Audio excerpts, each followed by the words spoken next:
반드시 풀리실 것을 추천합니다. 그것이 어휘력을 늘리고 글을 분석적으로 읽는데 도움이 되기 때문입니다. 중학교 입학 전에 우리 아이 국어 공부 어떻게 시키면 좋을까요? 독서가 답이라고 하는데 정말 책만 읽히면 될까요? 책을 언제까지 얼마나 어떻게 읽혀야 할까요? 중학교 입학을 앞두고 혹은 초등학교 고학년이 되면서 독서에 대한 고민이 많아지실 겁니다. 모든 공부의 기본은 국어라고 하죠. 고등학교에 가서도 제일 성적이 잘 안 오르는 것이 국어라고 합니다. 가장 최상위권들의 고민이 바로 국어라고 하는데요. 하지만 국어는 한순간에 열심히 노력한다고 해서 금방 성적이 오르는 과목이 아닙니다.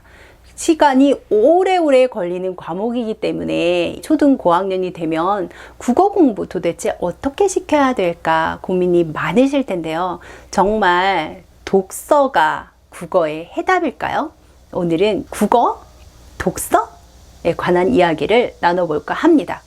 저도 어려서부터 아이들 책을 정말 많이 읽어준 것 같아요. 아이가 태어나면서부터 제가 가장 손쉽게 할 수 있었던 게 책 읽어주는 거였어요. 그래서 초등학교 6학년 때까지도 잠자기 전에 책을 가끔 읽어주곤 했었는데요.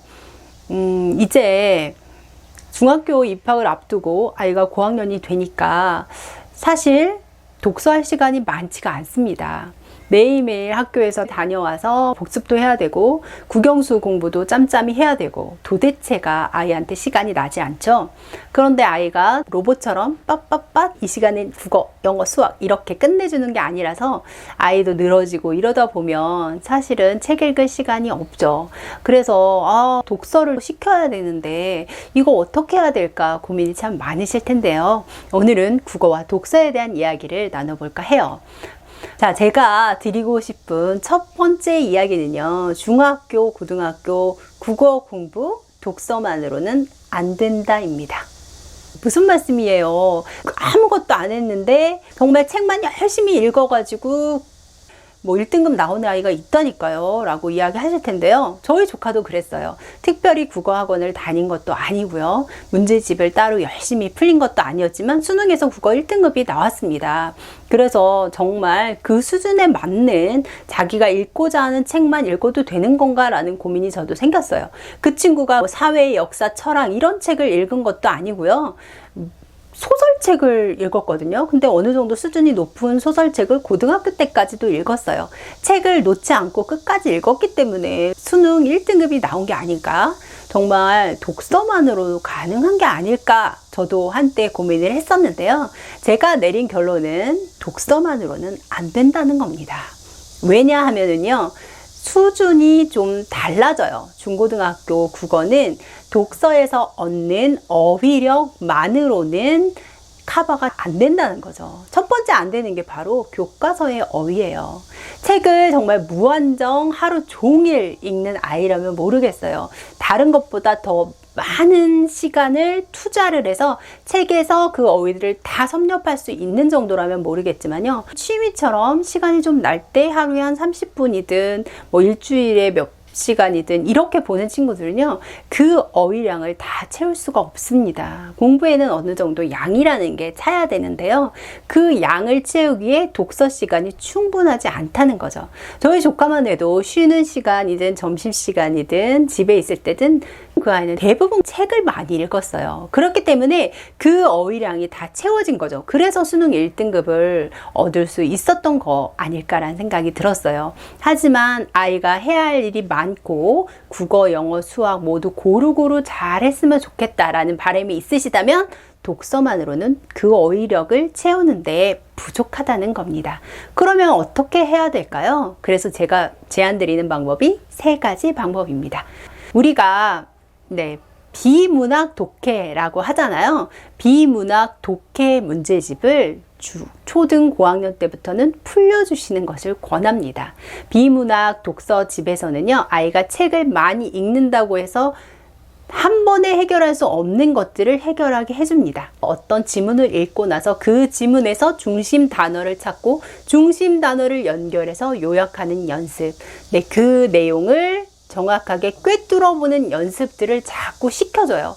비문학 독해집을 읽으면서 그 비문학 독해에 나온 지식이 백그라운드 지식으로 들어오는 것도 중요하지만요. 책을 분석적으로 읽고 거기에 해당하는 어려운 어휘들을 익히는 게 굉장히 중요합니다. 그래서 초등 고학년이 되면 비문학 독해집을 하나 정도 꾸준히 풀려주시는 것이 국어 공부에 도움이 됩니다.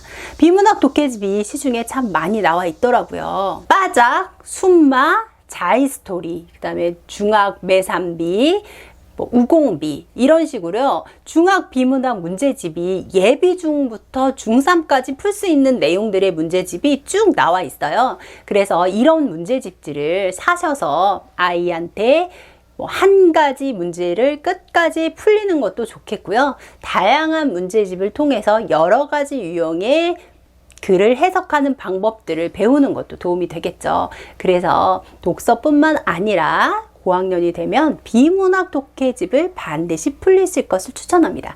그것이 어휘력을 늘리고 글을 분석적으로 읽는데 반드시 도움이 되기 때문입니다. 비문학 독해집에 플러스해서 집에서 할 수 있는 거라면요. 두 번째, 식사 시간을 활용하는 겁니다. 식사 시간에 무슨 대화하세요? 모두 다 이거 핸드폰만 이렇게 스마트폰만 넘기면서 대화 없는 집이 굉장히 많으실 거예요. 그때 제가 하고 있는 방법은요. 뉴스 찾기입니다. 자, 하루에 너가 스마트폰을 보는 과정에서 뉴스를 한 가지씩 가지고 와라. 식사 자리에서 그 뉴스를 가지고 브리핑을 하는 거예요. 내가 이러이런 뉴스를 봤어 하고 뉴스 나누기를 하는 겁니다. 아이가 어렸을 때는 제가 뉴스를 가지고 와서 이러이런 뉴스가 있었대 하고 서로 의견을 이렇게 나누는 시간이 있었다면 이제는 아이들도 스마트폰을 사용하고 있고 보고 있잖아요. 그래서 뉴스를 보고 아이들이 그 뉴스를 이해하고 활용하는 방법을 배우는 겁니다. 그러면서 시사에 대한 상식도 늘릴 수 있으니까요. 그런 부분들을 활용해 보는 겁니다. 내가 관심 있는 분야와 아이가 관심 있는 분야는 또 다르죠. 뉴스들을 같이 이야기해 보면서 관심사도 늘릴 수 있는 그런 좋은 기회가 되고요. 그것에 대해서 서로 의견을 나누면서 이야기를 하는 것이 아이들의 국어 공부에 도움이 됩니다. 마지막으로 세 번째 제가 추천드리는 방법은요. 그럼에도 독서를 놓으시면 안 된다는 거예요.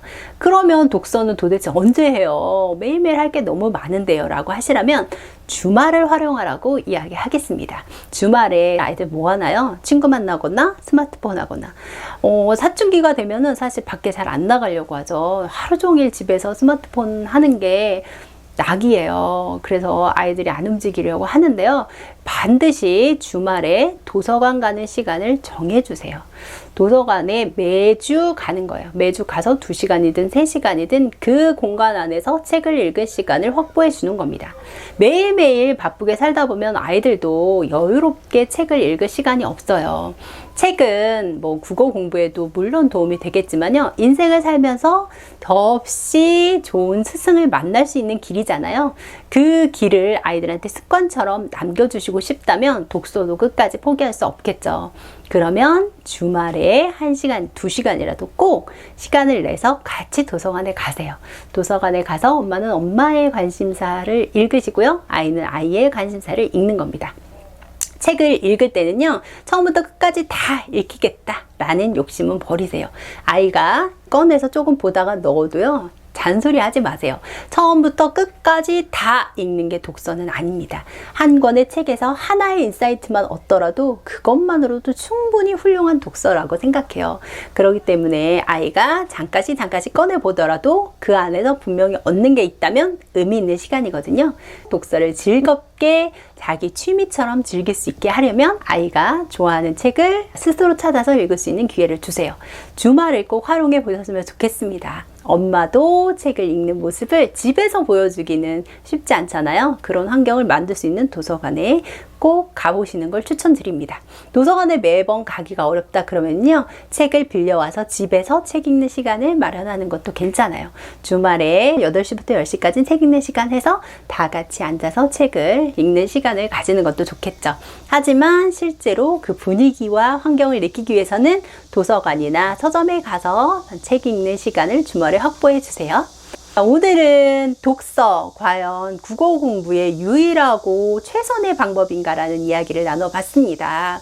독서가 인생에서 내가 힘든 일을 겪었을 때마다 나를 이끌어줄 수 있는 좋은 스승을 만날 수 있는 길인 건 맞아요. 아이한테 꼭 물려주고 싶은 그런 취미이자 습관이긴 한데요. 네, 공부에 있어서는 조금의 보충이 더 필요하다는 것을 말씀드리고 싶어요. 비문학 독해 집이나 시선 이야기 나누기를 통해서 독서에서 얻을 수 없는 것들을 채워나간다면 아이가 국어 공부하는데도 더 도움이 되지 않을까 싶습니다. 오늘은 국어 공부에 대한 이야기였습니다. 중학탐구생활입니다.